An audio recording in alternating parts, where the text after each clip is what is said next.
Tonight at 10, MPs vote to back the government's Rwanda Bill. It passes with a majority of 44. The ayes to the right, 320. The noes to the left, 276. Enough rebel MPs fell into line, but the real test for Rishi Sunak is still to come.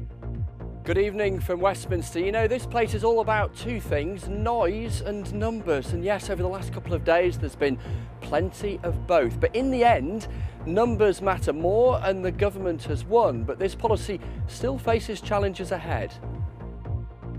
Also on tonight's programme, the tragedy of the 2-year-old who died alone. It's thought Bronson Battersby starved to death after his father suffered a heart attack.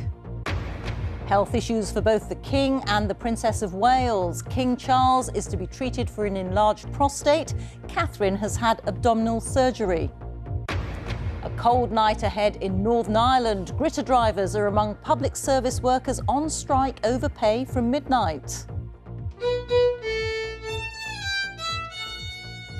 And the cancer treatment that allows children to spend far less time in hospital.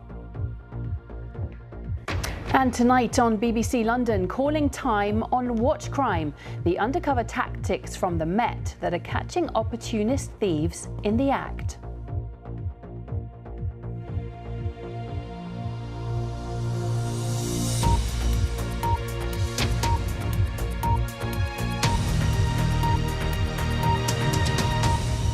Good evening. After debating all afternoon and into the evening, MPs have voted in favour of the government's latest version of its plan to send some asylum seekers to Rwanda. That is despite some Tory MPs rebelling and pushing for changes to the legislation. Our political editor, Chris Mason, is at Westminster for us tonight. Chris. Evening to you, Rita. This has been a couple of days of noisy, angry, lengthy debate within the Conservative Party. But the best way of summarising it is this. We have had on several particular points around this policy, around 60 Conservative MPs, a sizable chunk of the parliamentary party, saying that for multiple reasons they fear that the government's latest iteration of its Rwanda plan will not work. But, and it's a big but, when the big vote came around 40 minutes ago, the vast majority of those sceptics in the end did not want to kill the plan stone dead. And so it continues on to the House of Lords. Here is the story of the day. The ayes to the right, 320. The noes to the left, 276. The sentence that tells you the government has won. After all the noise, the numbers. The Rwanda plan lives on. This is what all of this is all about. The government has promised to stop the boats. The numbers are down, but migrants keep coming. This was Dover this morning.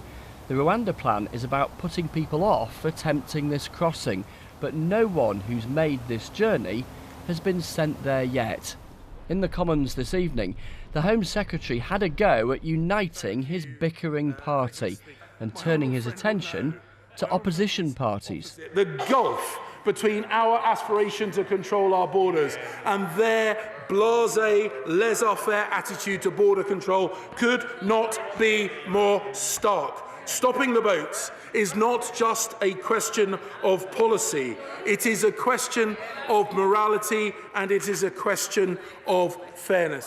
What a farce. Today and yesterday have been just another day of Tory chaos and carnage. A Prime Minister with no grip, while the British taxpayer is continually forced to pay the price.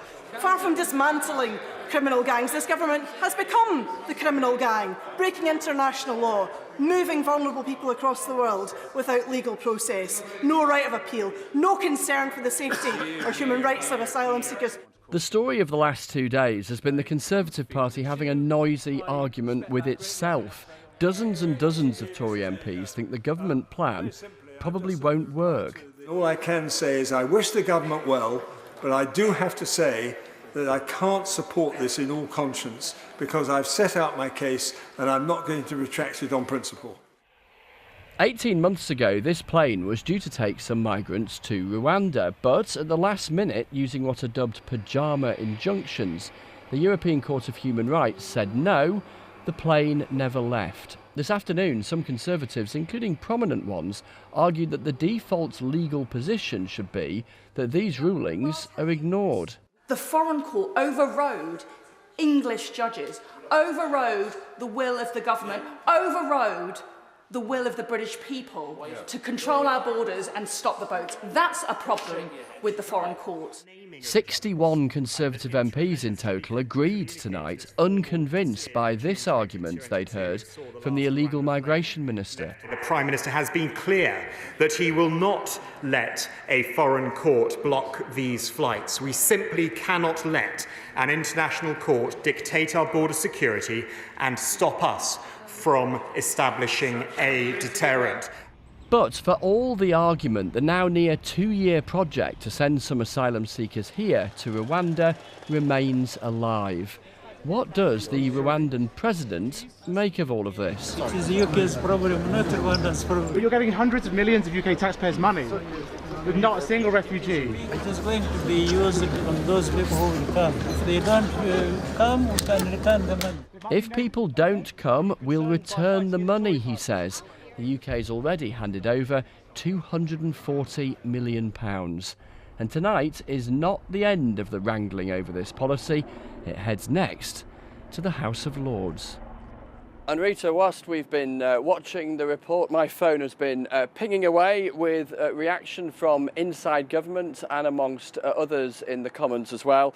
Number 10 tonight saying that the passing of this bill marks, they say, a major step in our plan to stop the boats in what they describe as the toughest legislation ever introduced in Parliament to tackle illegal migration. And looking at those Conservative MPs who did rebel tonight, there was 11 of them in total, so obviously a far, far smaller number than the 60-odd who were willing to register their opposition to elements of the government's plan. Amongst them, recent Cabinet Ministers Suella Braverman, Sir Simon Clarke and indeed Robert Jenrick. So Rishi Sunak again can breathe a sigh of relief. Victory sometimes is, or always is, the absence of defeat. His plan still stands. As I mentioned, though, it now heads to the House of Lords. It will face opposition there, and the government faces a deadline. The deadline is the general election to try and prove that they can make this policy work. The policy is still alive. Proving it can work is a work in progress. We'll leave you to your phone. Thank you very much. Chris Mason there. Well, as Chris was saying, the Prime Minister insists the Rwanda plan would be a deterrent for people making the journey across the Channel in small boats. Dominic Casciani, our Home and Legal correspondent, is with me. How feasible is this plan, Dom? I mean, picking up on what Chris has been saying there, what's going on behind the scenes is the legal and policy machinery is now being moved into place to try to build on this critical political victory of sorts tonight in the House of Commons. Two things which have happened in the last 24 hours. We've got new guidance to civil servants telling them that if a minister chooses to ignore the European Court of Human Rights once this bill becomes law, that's the minister's responsibility, and the officials have a duty to implement that policy, even if they have qualms about breaching international law.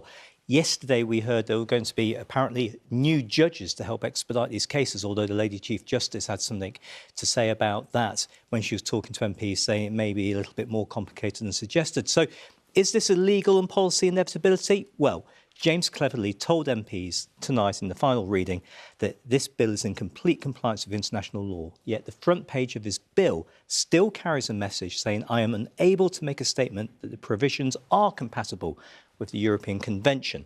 Now, that is critical as this goes into the House of Lords, because there are many peers there who think deeply about constitutional issues. They are really concerned about where this is going to take the UK. And even if they don't vote it down and it ends up going to our courts, we don't know how yet our judges are going to react. Dominic, thank you very much. Dominic Casciani there. In Lincolnshire, a 2-year-old child is thought to have died of starvation after his father, who was caring for him alone, suffered a fatal heart attack. Bronson Battersby was found in the home of his father, Kenneth, who's thought to have died in the days after Christmas. Bronson was then left alone. There were attempts to check on the child's welfare, but by the time the property was entered, it was too late. An inquiry is now underway. Joe Black has our report from Skegness, and the details are distressing. Bronson! Come on then. Bronson Battersby was known to social services, but his death and that of his father appear to have happened in the most tragic of circumstances. The bodies of Bronson and his 60-year-old father, Kenneth Battersby, were discovered on January the 9th. Children's Services say Kenneth, who was on his own with his son, passed away at home. And that meant nobody was there to give his little boy care.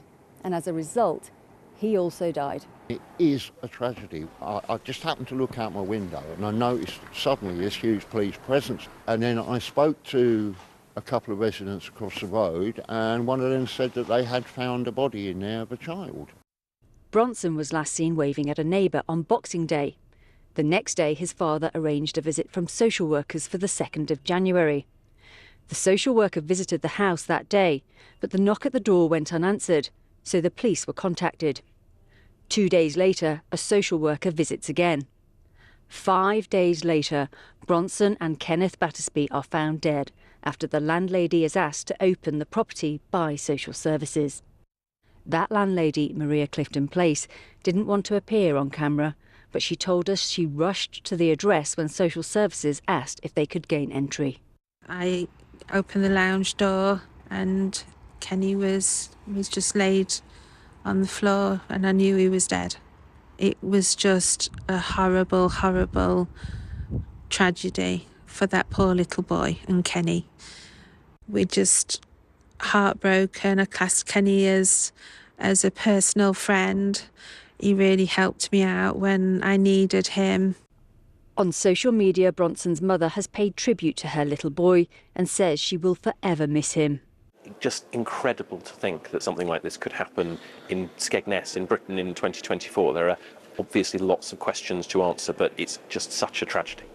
Meanwhile, Children's Services have started a review which should take 15 days. In cases such as these, we would normally be visiting monthly. So we'd normally be visiting the families at monthly or less intervals. So in terms of that timeline between the 4th and the 9th, that will be the subject of a rapid review. What we need to do is get all agencies together to understand from the different perspectives what's happened so that we can build up that very clear picture. Lincolnshire Police are not treating the deaths as suspicious and have referred themselves to the Independent Office for Police Conduct. Joe Black, BBC News in Skegness.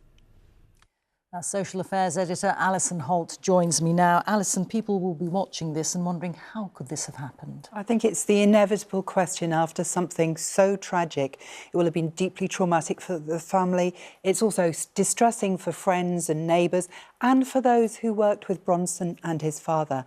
These things are always complicated. The missed appointment with the social worker was a red flag. But she followed expected practice. She alerted the police, she visited other possible addresses, and she visited again. A social worker doesn't have a right to enter someone's home. That's down to the police. Importantly, Children's Services viewed Bronson as a child in need. So that means in need of support. He was not under the highest level of supervision, which is child protection. And also we've had suggestions from the social work team that there were no particular concerns about the father's health. So how do you predict something as tragic as a heart attack? And there are huge amounts we don't know. We don't know what checks were made by the police. We don't know what conversations were had with family and friends. And although it's the start of the new year, we don't know whether there were missed playgroup sessions, for instance. So it will be for that rapid review to try to answer all these questions and decide whether or not action could have been taken more quickly. Alison, thank you. Allison Holt. Both King Charles and the Princess of Wales will be away from public duties for a while because of health reasons. Kensington Palace said that Catherine, who's 42, has had abdominal surgery, will be in hospital for at least 10 days and not back to engagements until after Easter. Shortly after that, Buckingham Palace said the King is to receive treatment for an enlarged prostate. Here's our royal correspondent, Daniela Relf. Together on Christmas Day, the King, the Princess of Wales and the wider royal family at Sandringham in Norfolk. It was the last time the King and the Princess were seen in public. They appeared in good health. In the run-up to Christmas, the King carried out all his scheduled public engagements. There was no indication of any problems. But this afternoon, Buckingham Palace released a statement. It said, "In common with thousands of men each year, the King has sought treatment for an enlarged prostate. His Majesty's condition is benign, and he'll attend hospital next week for a corrective procedure." Earlier in the afternoon came news of the Princess of Wales being in hospital.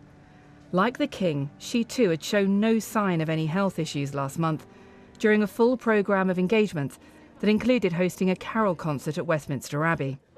But Kensington Palace has now said that the Princess was admitted to this London hospital yesterday for what they described as planned abdominal surgery. She's expected to stay here for 10 to 14 days and is unlikely to return to royal duties before Easter. As you're the volunteers for this evening? Palace officials have not disclosed why the Princess had surgery. They say they appreciate there'll be interest in her condition, but she wants to keep her personal medical information private and would like to maintain as much normality as possible for her children. Well, this evening, the Princess of Wales is spending her second night here in hospital in central London, and we are unlikely to see her back on royal duty this side of Easter. In addition, her husband, Prince William, is scaling back his royal work as well to help with her recovery. And then next week, the King will need a short stay in hospital for his condition, and he may find himself out of action for a few weeks as well. So this is all creating some real problems for the royal family. But Buckingham Palace stressed that this isn't a constitutional issue. The King will be able to carry on with many of his duties. It's just he'll be limited in terms of getting out and about on engagements until he's fully recovered. Thank you, Daniela. Iran has launched a missile attack, apparently targeting militant bases in western Pakistan, which killed 2 children, according to officials there. Islamabad said the attack was illegal and warned of serious consequences. Earlier this week, Iran also attacked targets in Iraq and in Syria. The strikes add to the growing tension across the Middle East. Our World Affairs correspondent Paul Adams is here with more. Paul. Rita, as David Cameron said recently, warning lights seem to be flashing all across the Middle East, and each day it seems there's a new one.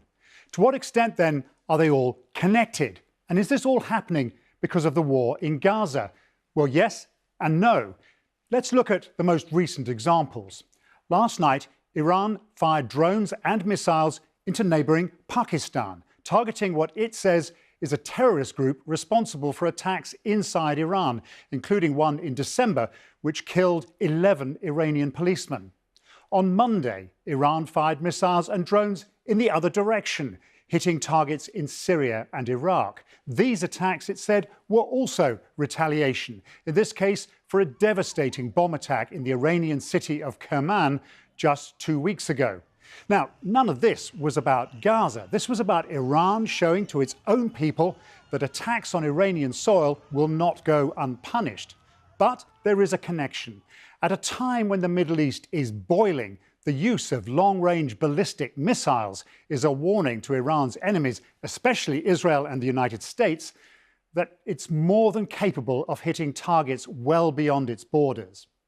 Then there's the Red Sea, where the US and the UK are attempting to persuade the Houthis, close allies of Iran, to stop attacking shipping bound for the Suez Canal. The Houthis say all this is motivated by the war in Gaza. And finally, all of Iran's other allies and proxies around the region, Hamas in Gaza, Hezbollah in Lebanon, militias in Syria and Iraq. They've all benefited from Iranian military support, and they're all seeking to punish Israel or its ally, the United States, for what's happening in Gaza.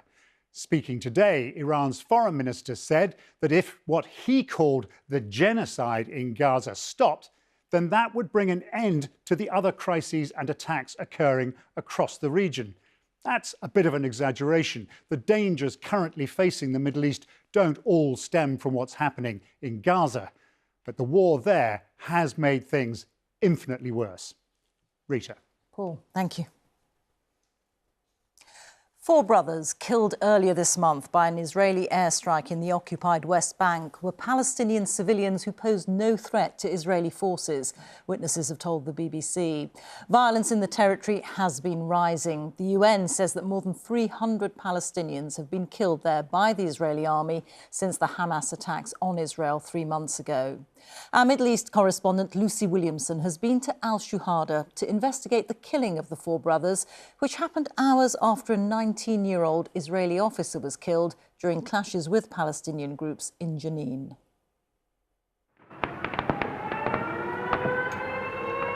The war is in Gaza, but it's hard to miss the warnings coming from West Bank cities like Jenin.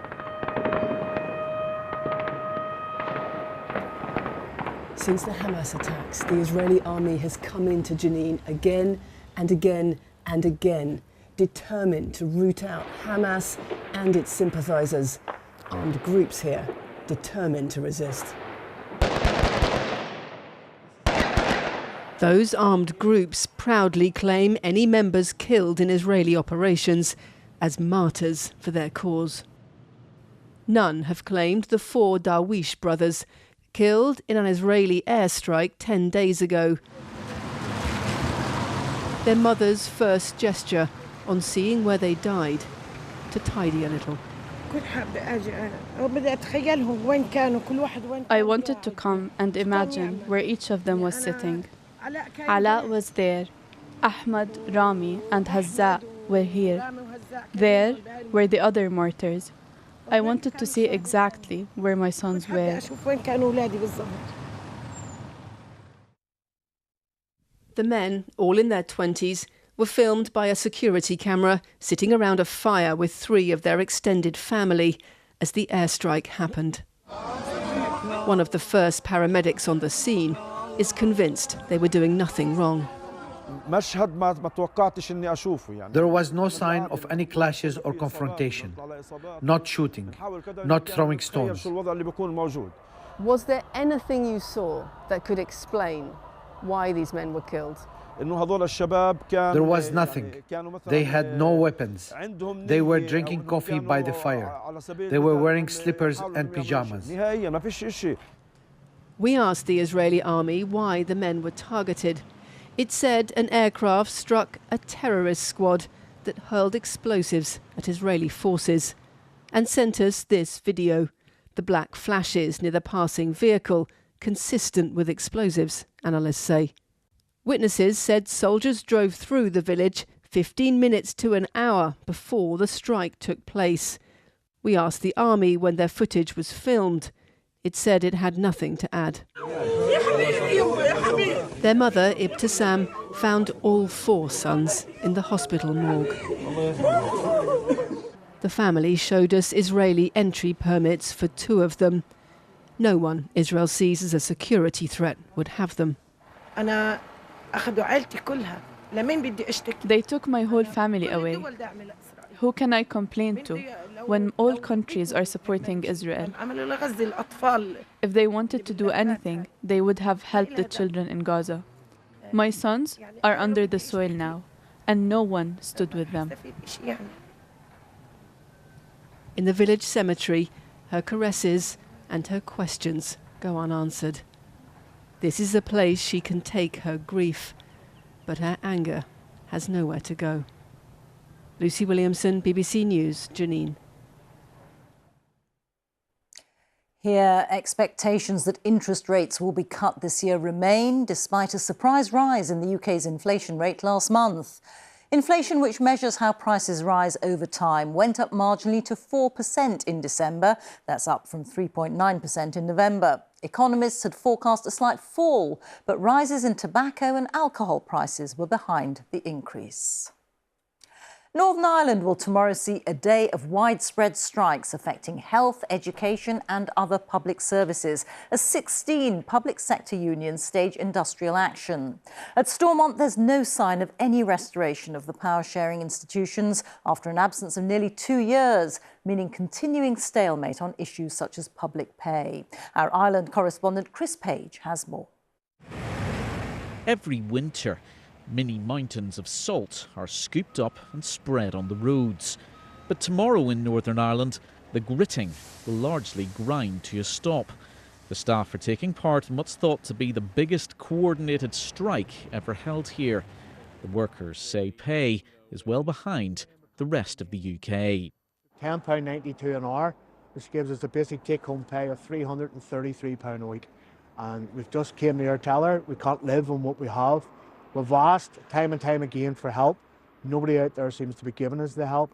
Many public services will stand still, and officials have given a warning about driving on unsalted roads in cold weather. The road network will be much more hazardous, so I would just ask people to be very careful if they do have to travel and only travel if absolutely necessary. As the temperature remains low, politics is still frozen. The Democratic Unionist Party is vetoing power sharing at Stormont in protest against trading arrangements after Brexit. The Irish Nationalist Party, Sinn Féin, temporarily recalled the devolved assembly today. The woman who's in line to be First Minister said it could be the last sitting. If it is the case that the DUP will not respect the outcome of the election and restore democracy, then there is an obligation of both governments, both the British government and the Irish governments, to look at Plan B.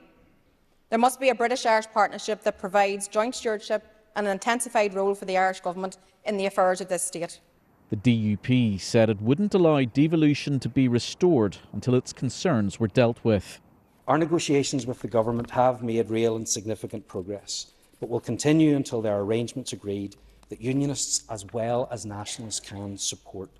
The UK government says public sector pay is a matter for a devolved government.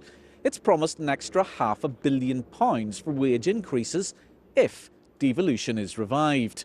Trade unions say they're being used as political pawns. So in a few hours, buses will stop, health workers will walk out and schools will shut in a day of demonstrations and disruption. Chris Page, BBC News, Belfast. And my colleague Sophie Rayworth will be presenting the news from Belfast tomorrow as those public sector strikes take place. Children suffering from leukemia in the UK are starting to be treated with a drug that is much kinder to their bodies than chemotherapy and can be given at home. Michelle Roberts reports. Life's getting back to normal for 11-year-old Arthur. He's been clear of cancer for almost a year now. He was one of the first children in the UK to try out a new type of cancer drug. Blinatumomab, or Blina, can replace big chunks of aggressive chemotherapy. The news came that actually there was still some residual cancer, so that particular chemo phase had not worked as expected. For Arthur, Blina was then the only real option to tackle his blood cancer. You can see the PICC line that goes into his pyjamas, and actually there on the right-hand side, the pump that was separately at that point, so not yet in the backpack, so everything could be... All of the kit can be carried in a small bag. Although he had to wear it day and night, it gave him back his freedom. Doctors say it's a much kinder alternative. Hello, Arthur. Come on in. Hello. And could be a game changer for kids with B-cell acute lymphoblastic leukemia who struggle on chemo. Chemotherapy are poisons that kill the leukemic cells, but also kill and damage normal cells, and that is what causes their side effects. Blinatumomab is a gentler, kinder treatment that doesn't have the same side effects as chemotherapy, but can cure just as many patients as chemotherapy. That bead represents chemo. It's been a long, tough journey for the whole family, made somewhat easier by Blina. It made it feel like a lot freer. It also freed up some of Mum and Dad's time, and they could finally do work again instead of having to go to hospital with me. New Year was when we found out that the blina had worked and that there was no residual cancer, and so that was just amazing, and so we had double celebrations there. Blina's already used in adults, but it's not yet widely available on the NHS for children. Given its promise as a kinder, gentler treatment, Arthur's medical team hope it could be in the future. Michelle Roberts, BBC News. Time for the weather with Chris, and snow in places, Chris. Yeah, Rita, the cold snap may well be coming to an end, but it does so, I think, with something of a sting in the tail across northern areas of the country.